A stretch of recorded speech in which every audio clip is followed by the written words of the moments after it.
Hi, welcome to Road to Reason. I'm Rob Penzak. Jamila Bey was going to be with us today, but she injured her foot, so hopefully nothing is broken. We send our best wishes out to her. We are lucky to have with us today Jason Torpy, the president of the Military Association of Atheists and Freethinkers, and we're going to start you off with a little video clip today. Can we roll that one? They don't believe it. So since I can't imagine an atheist accompanying a notification team as they go into some family's home to let them have the worst news of their life, and this guy say, you know, that's it. Your son's worms. I mean, worm food. And so this is, I disagree vehemently with this. The last thing in the world we would want to see is a young soldier who may be dying, and they're at a field hospital, and the chaplain is standing over that person saying to them, if you die here, there's no hope for you in the future. That's the last thing in the world I want to hear. I mean, to say that an atheist or a humanist doesn't believe anything is just ignorant. They have very, very developed beliefs and value systems, and there are many, many of them serving in the military, including Pat Tillman. Now, the response to the gentleman's amendment makes me feel all the more the necessity of it. So basically, if you are an atheist or a humanist in the military's response is, we got nothing for you. There's no hope for you. They believe in a system of values. And that system of values is worth as much to them as our Christianity is to us. The question is on the adoption of the amendment offered by Mr. Andrews. So many as are in favor will say aye. Aye. Those opposed, no. No. Well, Jason, I think maybe you can start off by telling us a little bit about what your organization does and how it plays into a video like that. Is that the common feeling of lots of people out there, in the military and the politicians that you have to deal with? Yeah, so the Military Association of Atheists and Freethinkers, what we do is we provide community for atheists and humanists in the military. What we do is exactly what they're talking about, to make sure that all those atheists in the military that aren't receiving from the military and from the chaplains and from their leaders, from people in Congress, from the president, hey, your loved ones are in a better place. The opposite of what they said on that video was they don't want to feel that they're worm food, which is just ignorant. What they don't want to hear is something that's different from the Christian mythology that when you die, you're not really dead, you actually continue to live. What they want soldiers to have access to in times of tragedy, what they want families to have access to in times of tragedy is exclusively a certain religious and a certain Christian worldview that says, don't grieve, don't appreciate where they are in the past, keep focusing on the future and pretend that you're going to be with them again in the future. What it does is it prevents somebody from really being close and being able to deal with the loss that they've had. It seems like it short circuits that whole real grieving process. I'm not sure the benefit of if you have people that are willing to be mature enough to try to embrace the horrible thing that's happened and recognize it for what it is, where you get to come in and say, no, you have to believe in our, what a lot of us consider a fictitious God, and you kind of devalue the humanist system, and so I've never quite understood that.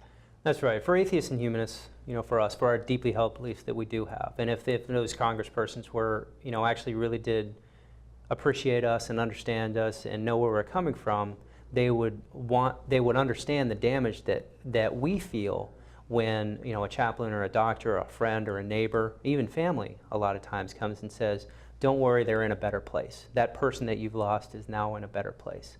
And that's something that is extremely hurtful for somebody from our beliefs. And we're understanding of, in a time of tragedy, protecting somebody's ability to have that Christian perspective, if they wish, or the Muslim perspective, or the Jewish perspective. We don't want to put any barriers at all to them having support in the way that they want in their time of tragedy. We're not trying to change their beliefs in their time of tragedy. And the question really is why those certain members of Congress that you heard want to close their ears, close their eyes, and close their hearts to the grief that we feel and prevent us and put up barriers to having the support that we seek.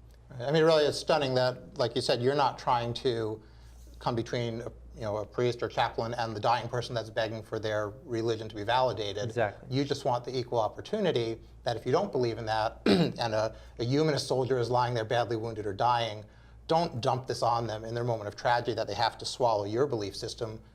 Give them the stuff that they believe and they crave, and let them, have whatever dignity they can claim. Exactly, exactly. And the audience should understand, this isn't all bad, this story. This story is not all negative. What you saw was Representative Rob Andrews put forth an amendment to have non-theist chaplains in the military.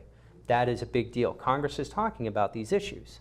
And then what you saw is Adam Smith giving a very understanding, very empathetic and supportive viewpoint from his position as a representative. He says, this makes me feel like it's even more important that we have this amendment passed because of the ignorance and because of the discrimination that Mr. Smith heard there on the floor. And also, I think he had such a clearly logical and valid point that one of the big fears of politicians that we've spoken about before is that if you admit you're an atheist or side with atheists or side with humanists, you're going to get slammed when it comes time for re-election. And there are certainly some people on the far right that if you express any values that aren't strictly Christian, that they are going to go after you, but they're probably not going to be supporting you anyway because if you're voting your conscience on a bunch of other legislation. But I don't really see Adam Smith hopefully getting hurt by that, and I think the secular community will probably embrace him and now do everything we can to really help, since he really did go so far out of his way and really take that brave stand. Yeah, and I think it's fair to people to understand, 10 to 15% of the populace is that fundamentalist evangelical Christian that's probably pushing for this to actually be a Christian nation. And I think there's a lot of power and a lot of representation in Congress, especially among the prayer caucus in Congress, of that perspective. And what we have to understand as our demographic, not just atheists and humanists, but anyone who supports secular governance, all of you out there, hopefully, as you support secular governance, you need to make sure that 10 to 20, even in some cases 30 or 40% when you include those who support secular governance, maybe even a larger percentage, make sure that our voices, more than 10 or 15%, even among the atheist population, from my perspective, the secular population as it grows, we need to make sure that our voices are not being drowned out by that 10 or 15% of those who support a Christian theocracy. Right, and that, I think that's important to remember that, I told you even before the show that I became interested in the movement when I realized that there's a big chunk of people, or are a big chunk of people, that really buy into a strong enough evangelical message that they let it shape their politics and they let it do things that you would think would be counter even to their biblical teaching, or Christ, love thy neighbor. Certainly that side gets completely lost. So it gets hard for us to tease out who are the real core group, and you say maybe 10 or 15% that are either dominionist or really pushing that. And then what's the other big, relatively sizable chunk of the population that's kind of willing to go along with it? They're still religious enough that they don't think for themselves and they let themselves be led that way.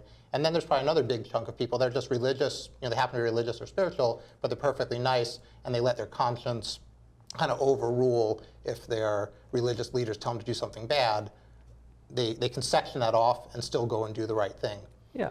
And it's really important for us to understand that, Representative Andrews, Representative Smith, also Representative Polis, who presented this on the floor of the House, those personnel are people who have really got out on a limb, really stuck their neck out for what's right. So we can see of those Christians, who they are, in Congress. We do have friends there. We do have people that are willing to go out on a limb for us, and we do have the opportunity to show our support for them by sending letters and by sending votes to ensure that these personnel are supported and protected for doing the right thing to provide their values. Right. Okay, and that's something that you can mention on your website. I think there's either links in our emails or on the website that there's a way to get your letter sent to those people very easily. I don't remember if you had the links there. Somebody can go through and really thank these people, and I did that. I followed through. We really do need to appreciate when people go out on a limb for us and do as best we can to make it in everybody's interest to work together for a humanist cause. Yeah, the Secular Coalition for America at secular.org is a coalition that the Military Association of Atheists and Freethinkers is a part of. We're a C3 organization. We don't do lobbying activities directly, not to, at least not outside the bounds of our nonprofit exemption, but everybody here should really be signed up for action alerts. And because Military Association, American Humanist Association, American Atheists, these organizations that are nonprofit work through the independent secular coalition to keep an eye on what's going on in Congress and to make it as easy as possible to make your voice heard in Congress, especially for these people that are standing up for our rights. Right, and I think signing up for there's some newsletters too that you can get, because I know that I would sort of be completely outside of the loop if I didn't either go to the Richard Dawkins site, has a lot of good information, and the Secular Coalition really does give you a very easy pathway to stay a little bit informed on stuff. And we've spoken on earlier shows that this really affects everybody. How religious or hyper-religious the nation gets.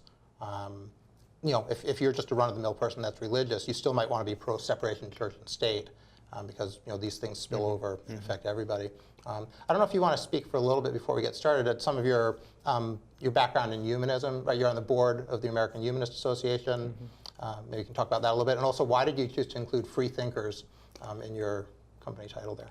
Yeah, so I'm president of the Military Association of Atheists and Freethinkers, and I hope everybody really leans on us for any time they hear about religion or atheism in the military. The first place they should check is Military Association of Atheists and Freethinkers website, because a lot of times what we have is the military perspective, something that's an expert perspective on those particular issues. So certainly lean on the MAAF website for that. But in what I do, I want to make sure that the organization is not speaking independently for one perspective of humanism or for just what I want. So in my position on the board of the American Humanist Association and on the Secular Coalition for America, what I can do is make sure that I'm on the pulse of what the humanist movement is looking for, what the atheist movement's looking for, what the secular movement's looking for, so that the Military Association can communicate to all those people in the military, in their enclave in the military, can be connected to the movement as a whole, and also to ensure that the movement as a whole can then be connected to issues of importance within the military, like this non-theist chaplains amendment, like humanist recognition in the military, humanist chaplains in the military, those people that need support there in the military that we'll talk about. I want to make sure that the military is connected to the humanist movement, the humanist movement is connected to the military. So running that conduit is important, and on those other boards, again on the American Humanist Association and the Secular Coalition for America, as well as my more informal action with lots of other organizations, I can ensure to be an honest broker and not, more partisan about it. And does that, just putting the free thinkers in there, does that give you, there's obviously a very negative stigma that a lot of people attach to atheism, whereas I think it's, even though most atheists are humanists and free thinkers, does putting that free thinkers in there at least slow them down a little bit and say, well, these guys aren't so bad, and if you listen to some of the things that you espouse and try to promote, there are values that most people would embrace? Honestly, I wouldn't worry about the names that much. It's just as likely that somebody would look and say, oh, you're free thinkers? Well, does that mean I don't think freely? And that's a lot of times a negative connotation that will come out of it. To be perfectly honest, that's just the name of the organization. It's been there over 10 years. It was selected almost 15 years ago, really. And that just happens to be the name, and it could be different things. It could be a little bit better, it could be a little bit worse, but that's what it is right now. And whether it's humanist or freethinker, atheist or agnostic or secular, all those terms are perfectly acceptable. And it's more important to look at the mission and the operations of the organization than just to stop at the title.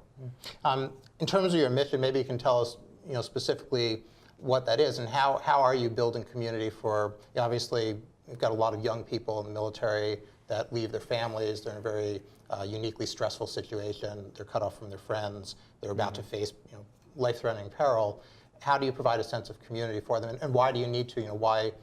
What are they missing? Why don't they have the same community that everybody, all the Christian people in the military have? Yeah, so the important thing to understand is the Military Association is the only organization that's supporting atheists and humanists in the military directly as a primary mission.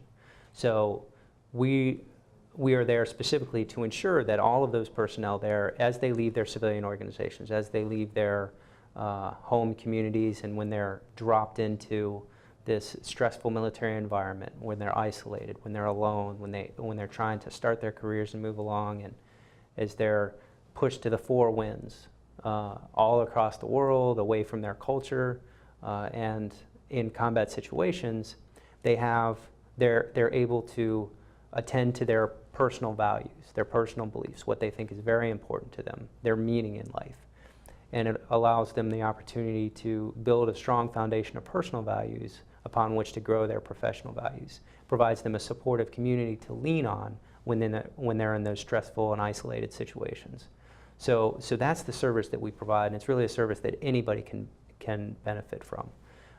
And part of the reason we have to do it is because the military is not doing it. They really Brandon, go is it just an oversight that the military doesn't realize that these young people in this desperate situation could use some help, or is it, like, from my, it seems like very active resistance to it? Yeah, it's a combination of ignorance and hostility. I mean, there's so the demographics in the military show more atheists in the military than any non-Christian denomination, more than Muslims and Jews and Hindus and Buddhists. But you said that was almost a quarter, like 23%, so almost a quarter of our military are non-affiliated. So the default selection is no religious preference. So, and that's almost a quarter of the military. But I don't want to take credit for almost a quarter of the military. I only need to take credit for 10 or 15,000 in the military that's just atheist.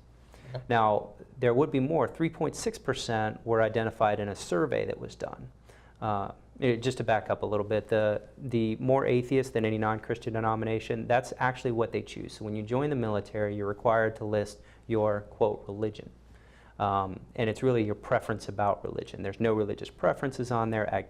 Atheist is an option. Agnostic is an option. Christian non-denominational is an option. Other. So there's a lot of administrative options, and there's a lot of traditional denominations, and you have to make a selection. But the default is no religious preference.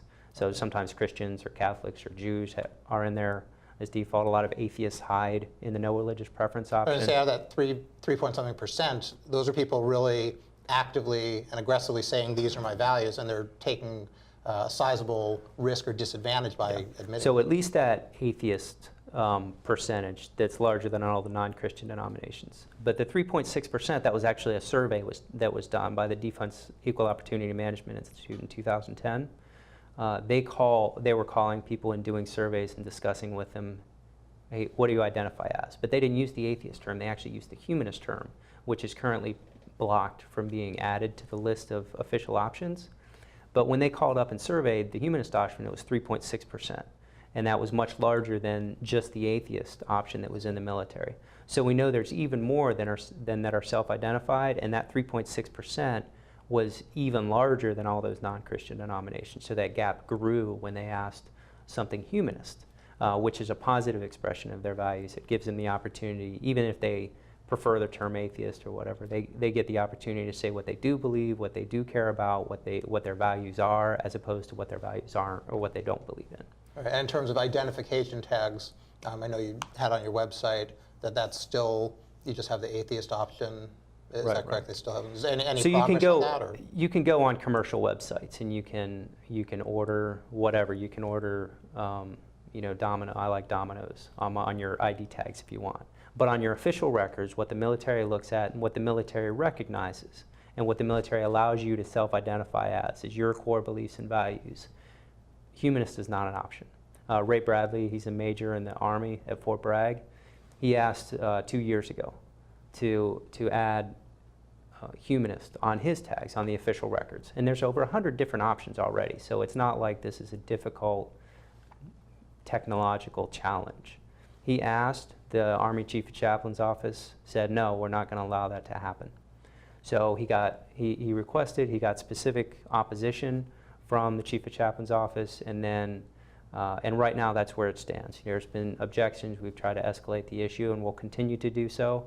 But right now, if you're humanist in the military, then you're persona non grata. You're blocked from even being who you are. And it's hard for me to imagine that the general American population, if they really understood what was going on, would be able to support that you have these young men and women out there risking their lives to keep us safe, and all they want to do is say I'm a humanist and these are my values, and the bureaucracy goes out of their way to prevent them from that little minor grace as they're risking their lives. And we need some help from the humanist community as well, because a lot of times when I bring this up, they say, hey, it's a list of religions. We don't want humanist on there because that would be unfair. We don't want to be associated with religion.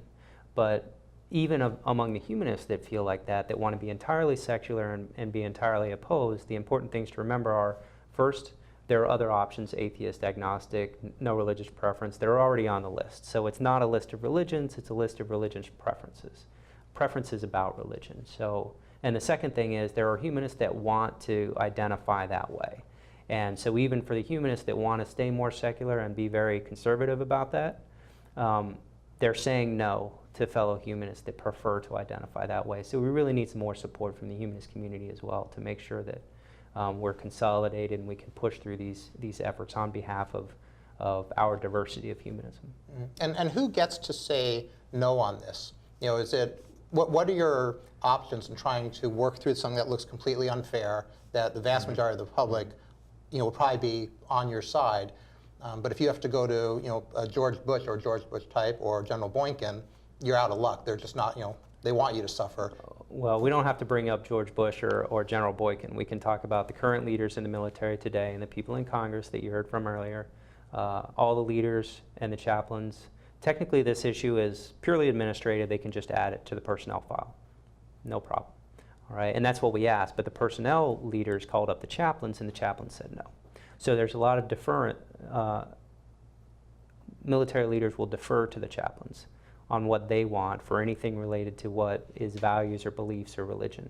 When you go to the chaplains and say, hey, we'd like some help as humanists, sometimes you'll get a yes, but certainly at the senior levels, they'll say, hey, you don't identify as religious, therefore we're not going to help you. And that's very difficult because even though if it's not in their area, well, they say they're not going to help us, you don't identify as religious, we don't need to give anything to you. That's the opinion at the senior levels of the chaplaincy. But when something else like this comes up, we go through the personnel branch or through counseling branch or resiliency, which is not specifically a chaplain area. When we go and say, hey, you need to accommodate us, you need to help us out, they call up the chaplains and the chaplains say, no, don't help us out. So they want to have oversight when they want to block us. They want to have oversight when they're collecting resources and funding to support everybody in the military. But when we come and ask for accommodation and support, when we go to them and say, you should learn about us, you should understand us, you should include us in your training, they say no every time. Yeah, that's, you know, I know that one of the things I wanted to know if you could speak on would be about how the chaplains, you know, a lot of them don't see their main goal as to go and help these people through this horrific, you know, desperate situation. They see it as a chance to, you know, evangelize and to gain new converts for the religion. And you sent me to a website and say, if you want to learn about it, you can go right here. And it shows, you know, like one ministry that just lays it out. Like here we have these people that are completely vulnerable, and we know from, you know, past experience that when they're vulnerable, we can get them much easier. If they're young people away from home, we can get them easier. There's not even any real denial, I guess. And I'm not sure how widespread, if you think that's half the chaplains are like that, or if it's just a little splinter group that are out there to really just to gain converts and not seeing their primary directive as to help these people. Yeah, there are hundreds of millions of dollars goes into Christian evangelism. And two of the main focuses are student ministries and military ministries. So one of the many ministries, not even one of the biggest ones, is Cadence International. So that's Cadence, you know, at cadence.org, you can look it up. And you'll see their strategic ministry. So their actual strategic goals of why they do what they do is laid out in very clear language. And it says, these people, these young kids, and just to back up a little bit, Cadence International runs at Fort Jackson, South Carolina. They run a Sunday program. So trainees can go and they can get food, they can get fun, you know, low stress environment, taken out of basic training, so their initial entry training, and they get lots, and personnel are given lots of fun and food and support and low stress environment in return for an evangelistic message. And the strategic priorities of this organization, the reason they say they're doing what they're doing is not to help troops. It's because those young kids are away from home in a high stress environment and they're ripe to be exploited for evangelism. And that's what is, well, that's what's so scary, and that's what we're working against. Yeah. Now on the other side of the coin, we have a young kid, Taylor Grin is his name, at Lackland Air Force Base in Texas. And he's a young kid away from home, wants humanist support, an alternative to church on Sunday morning. So on Sunday morning when everybody else goes wherever they go, to Mormon church or whatever it is they do on their Sunday morning, he said, hey, I'd like humanist support. Now he shipped out 2 Sundays ago, from the day we're taping at least. So on the it would have been the 8th of June was his first Sunday, and the 15th of June is his second Sunday. And we haven't heard from him yet. He left. He said he was going to ask. He wanted support. We've got people in San Antonio, the Freethinkers Association of Central Texas, and Vicki Getman. They're ready. They're available. They're willing to help out, and they're just waiting for the phone call. So as far as we understand, Taylor is there. He's asked for support, and he's not being provided the opportunity to connect with others like him, others of like mind. So that's something to keep an eye out for. That's something that we're looking for, because they have hundreds of millions of dollars. They have all sorts of support. There's other people that aren't Christian being pulled into that for purposes of evangelism. And for us, we have somebody coming in saying, hey, just make a phone call. These people want to help out.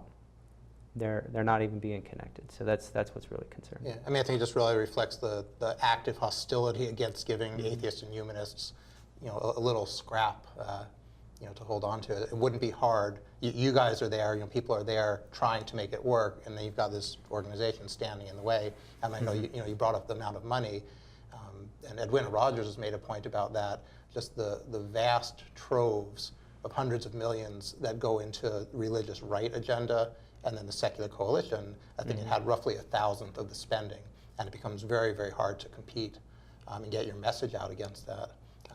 I don't know if you want to dive right into some talk about chaplaincy right now, or if you had some video clips you want to run first. Yeah. Let's run that second video just to start out with. All of you, if you name the name of Christ, are commissioned to be witnesses for him. You said, does that mean we all preachers? Mm-hmm. The man giving the sermon, the chief of the chaplains in Afghanistan, Lieutenant Colonel Gary Hensley. He tells the congregation, all of them servicemen and women, that they need to go on a recruiting drive for the faith. The special forces guys, they hunt men, basically. We do the same thing as Christians. We hunt people for Jesus. We do. We hunt them down. Get the hound of heaven after them. So we get them in the kingdom. Right? That's what we do. That's our business. There's no doubt that the books filmed at Bagram were Bibles. Filmmaker Brian Hughes was given one copy. This is a New Testament in Pashto.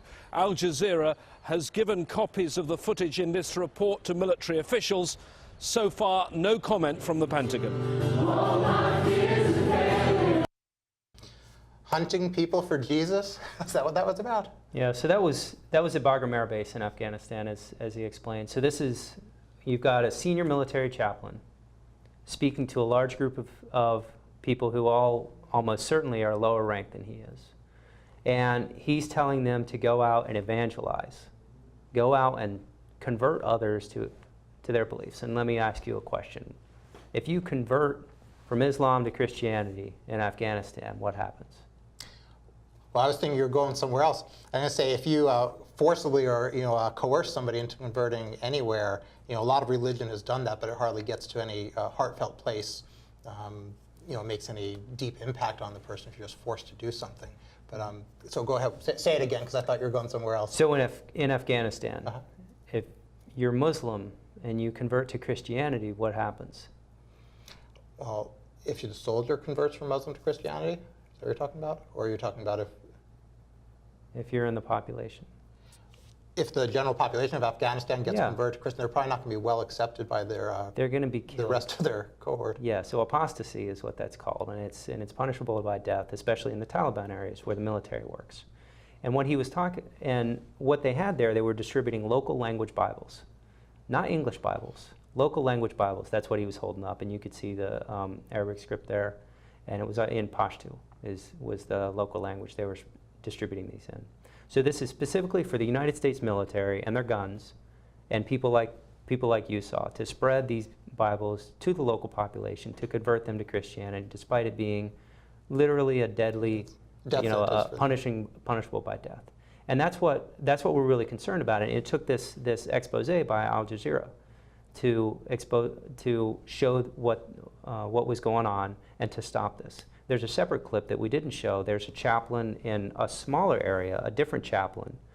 So it's not just this one guy, a different chaplain with those Bibles in a circle. And they're sitting around a chair. They've got those Bibles in a circle. And he's sitting there explaining, hey, you know, you're not supposed to proselytize, General Order 1B. And there's actually a general order that says do not proselytize. It's very clear, it's very short, it's very concise, do not proselytize.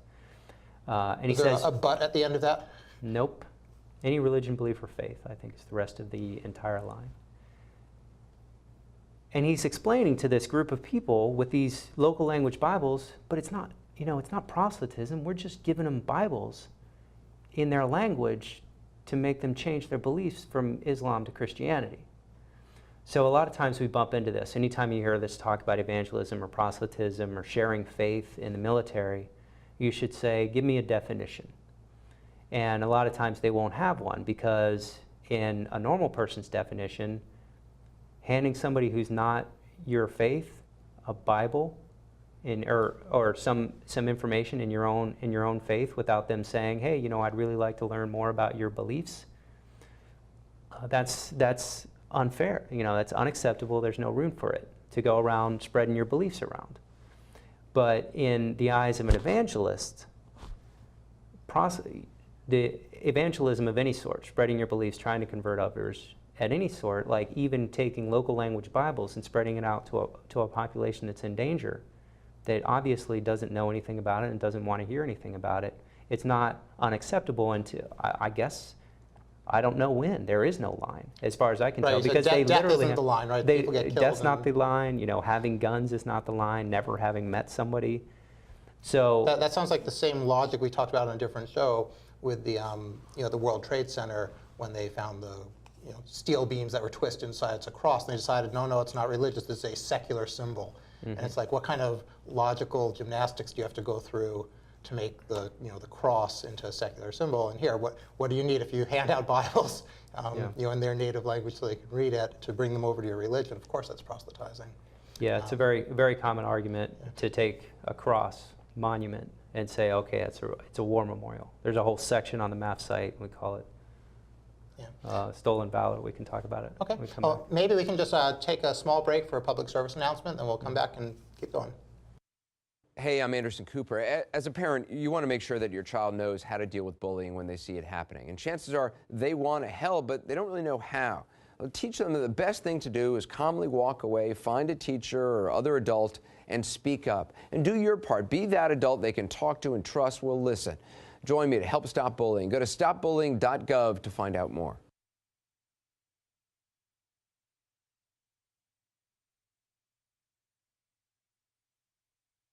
Gosh, Darlene, it sure is amazing how much we have in common. I know, Larry. We both love three-car pileups. We both were built in Buffalo. And we both know wearing safety belts helps save thousands of lives. Yeah, this is fascinating. Don't mind Vince. He's getting over a bad breakup. I know. Janet's picking up the pieces, too. They're in here. I wish they understood it's all worth it to get people to buckle up. Hey, lacerated lovebirds, I sense a major crush.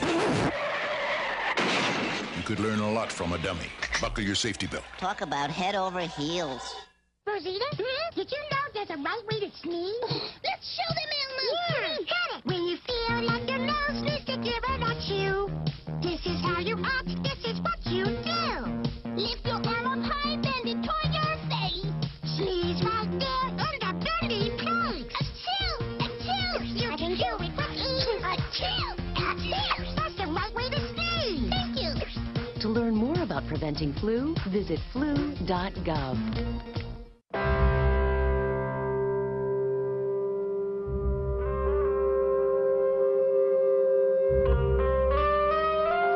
7,000 high school students drop out every school day. That's a line of desks more than 4 miles long. We can keep students in school. Visit boostup.org and take the first step. So, I just moved in with this family, and it's embarrassing. The little one, he likes to go outside and crawl around in the giant litter box. I don't know what he's doing. I mean, I was born and I knew how to use the litter box. Look at that. That's disgusting. Oh, poop already. You're making me nervous. Oh, okay, I can't look at this anymore. I really hope he grows out of this, for his sake.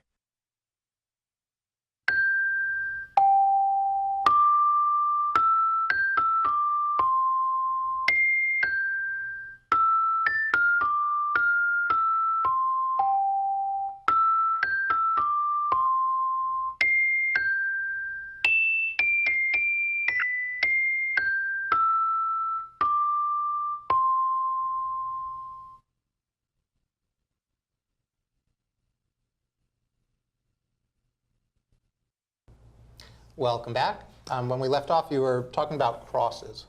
Yeah, so around the country, there's a strategy among the evangelical Christians that are trying to take over the nation for their religion. And this is a small subset, but it's certainly all over the country, and it's an issue. What they'll have is a cross from 13 feet to 40 feet in Bladensburg, Maryland. More in this area, there's a 40-foot cross. And they say, oh no, it's a war memorial. It's not religious, it's not Christian, it's just a big, tall, lowercase t, and it just stands for death, or it stands for America, or it just stands for tradition. And they use this, they defend this by saying, okay, this is a patriotic thing, and this is about the soldiers, or it's a war memorial. There's actually a shrine to Mary, Mother of Jesus, in Montana. They say, oh no, it's a war memorial. They have a cross in Mount Soledad in San Diego. They have 2 crosses up at Camp Pendleton, California. They have a war memorial in Lake Elsinore, California, that they're proposed to put up. It has a soldier kneeling to pray at a cross. And they say, no, it's not religious. It's working on his alphabet. He's looking at the T, and it's just military, and it's just about our troops. And if you oppose it, then you hate the troops, and you hate our religion. You just hate Christianity. One of those most insidious things that gets done is this, where the religious right has successfully equated religion and godliness with patriotism. And no matter what you offer, you go out there and offer up your life, and it's still not enough. But if you give some lip service to the religious stuff, like one of the things I'd wanted to talk about and make a video for, but I didn't quite get it together, was all the what we call chicken hawks. How you've got a bunch of right-wing people that did everything they could to skip out on service, but they're considered these true patriots as they send you and other young people off to war.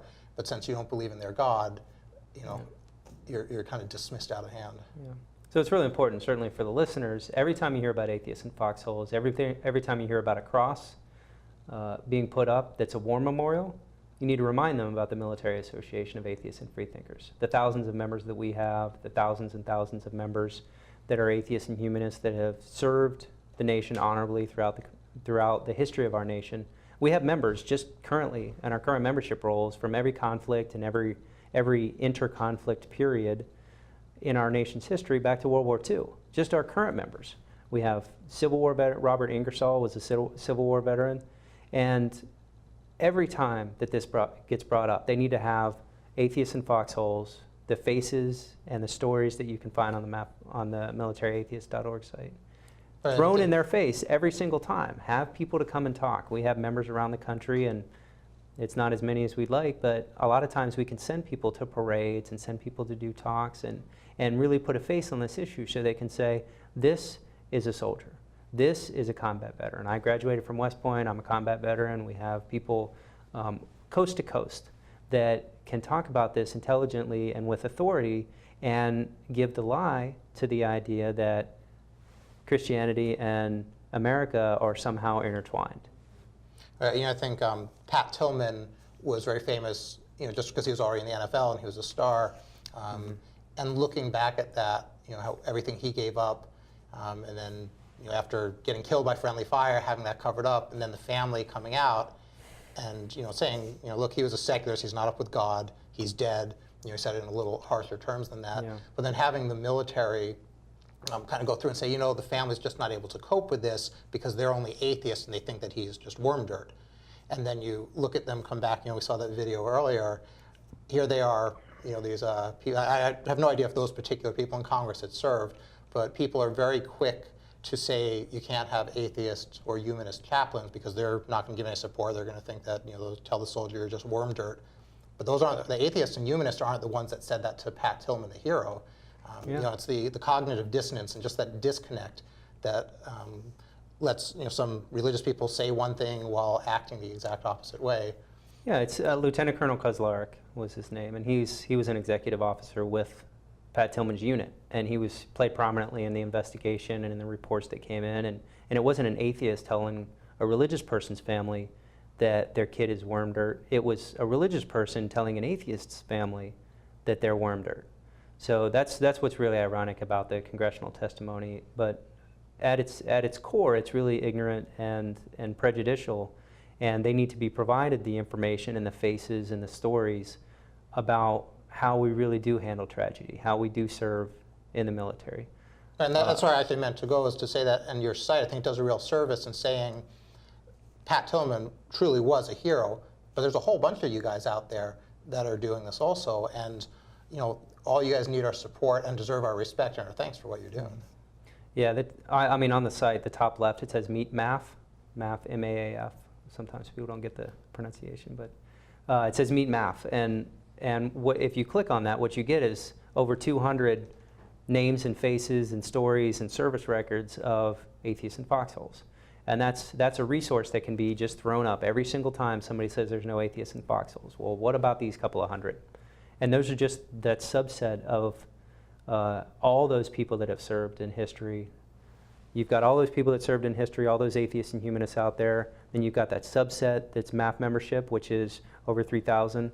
And then you've got that smaller subset of those people, just those people that chose to be public on the website, to go out on a limb, those currently serving and veterans that chose to go out on a limb and put their name out there and put their service record out there. So you know that there's so many more just like that of every single story. Every one of those stories represents 1,000 or more out in our history. And we should be proud of that. And we should really let people know and never roll over when somebody says, hey, you have, God and country. That stuff is a disgrace to my service and so many others.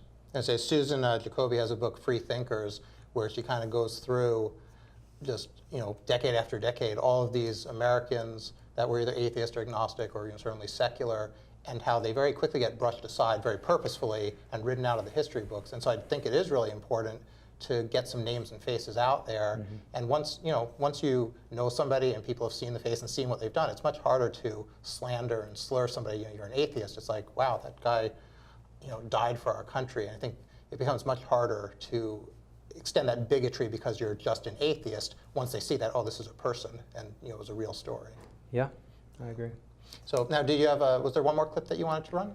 Yeah, this one's a little bit frustrating. It's somebody who I actually, when I was at West Point, prior to graduating, this is somebody who was a West Point cadet there when I was in the military, and he went on to be a armor officer in the military, a company commander who was in charge of a large number of troops in the military, and he's talking about his service. So imagine yourself, you've joined the military. This person can literally send you to jail if you oppose what he says, and he's very much in control of the awards that you get and the promotions that you might get. Imagine you're in formation, and this person is talking to you.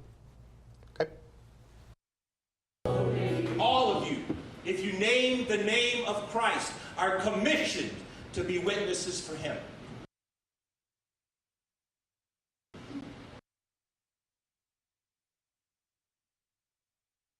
Came to you. There's one thing, sharing the gospel is just my heart's cry, and I was able to share it with several of my soldiers. I got to lead 2 of them to Christ, and several rededicated their lives during that time in Iraq, and that is where my heart beats. I would say one of the reasons I got out of the Army was because instead of going and reading field manuals and different leadership techniques, I was thinking, well, how can we get these guys to come to Jesus Christ? How can I share Christ in a manner and in such a way, or create a Bible study that these guys would come to know their Heavenly Father? Make the call. Like, it's not the soldier who's already expressed their beliefs. He gets to decide what you need to believe, if Christ is going to come out there and save you as you're dying. Well, if this guy's in control of your awards, your assignments, what patrols that you do in a combat environment, and he stood up and said 2 things. I'm a Christian, and that's what I'm going to do. That really leads you to follow his lead. To follow his lead. That's he's using his power to really put himself out there as making Christianity first in his unit. And the second thing that he's doing, he said, I'm not studying field manuals. I'm not trying to be a better military leader. I'm trying to be a better Christian leader. I'm reading the Bible. So you've got not only a concern that he has a priority of being Christian and wants you to be as well, which is the logical conclusion. You also have a concern that he's out there not in your best interest, not being the best leader that he can be, but in this combat environment. in a place where literally life and death hang on his words and his decisions, he's studying the Bible instead of studying military procedures and manuals. And that's something that is scary on two whole different levels. So there's a second clip there that we can pull up as well, where he talks more about, you know, his commitment and what his priorities are. Did you have to be careful about crossing the line, so to speak, between company commander and an evangelist? Sure, you always have to be careful.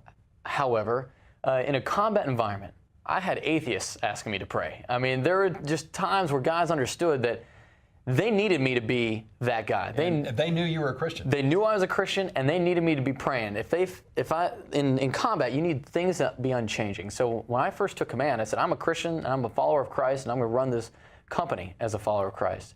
And it's funny, guys need the commander to be who he is, whoever he is. So I need to be a full Christian who is telling people about the gospel. So what you heard there is, you know, again, a little bit more background, standing up in front and saying, hey, you know, I'm going to be a Christian and this is what I need to do. And what you also heard this story about atheists asking you to pray. Here, let me go through this conversation. Hey, sir, why don't you just go pray? We're going to take care of it, okay? You just go be your Christian that you need to do, and we're going to go run this military mission. That's how I imagine that discussion going. Not, hey, sir, pray because I want you to convert me. But a little bit of patronizing, a little bit of self-defense, saying, oh, yeah, sure, be a Christian. I don't want to oppose your priorities because I can very clearly see what they are. But also a lot of just go do what you do, because I cannot have you messing up the mission because you got Jesus on the brain and you don't have our best interests at heart. That's, you know, the military mission's not your priority. He talks in another clip in that interview about how he's not, you know, he wasn't going out meeting with service members. He was spending every morning making sure that he got his Bible time in. And I would think this would just drive you crazy if your life is, on the line, and you have somebody that's blowing it off because they're like, their head's in Jesus. You're the one that's going to die for it. What is most, even if you're a religious person in the military, are most people fully aware of how Christianized the upper echelons are, and that it has, there actually is a role that's being played by the religion of these leaders, as opposed to it being, yeah, they're religious, but who cares? It's interesting. When I travel around the country and I try to meet these people, meet military personnel and veterans and talk to them, and it's funny, a lot of times people will say, oh, I never had any problems with religion in the military, and I don't know, probably 2/3 of the time I can ask them, maybe 3/4 of the time I can ask them, were you religious in the military? Because they'll be atheists now, when they're talking to me, but they'll say, were you religious in the military? And they'll be like, well, yeah, I converted later on.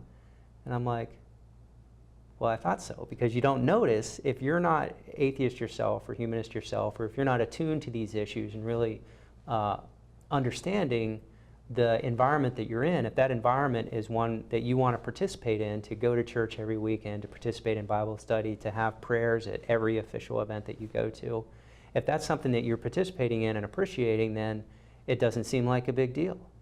So that's just kind of an interesting discussion I have with a lot of people. Yes, I saw something on your website or one of your articles where it said it may have been 80 or 90% that were religious that didn't have a problem with how things were conducted, but half of the people that were atheist or agnostic did.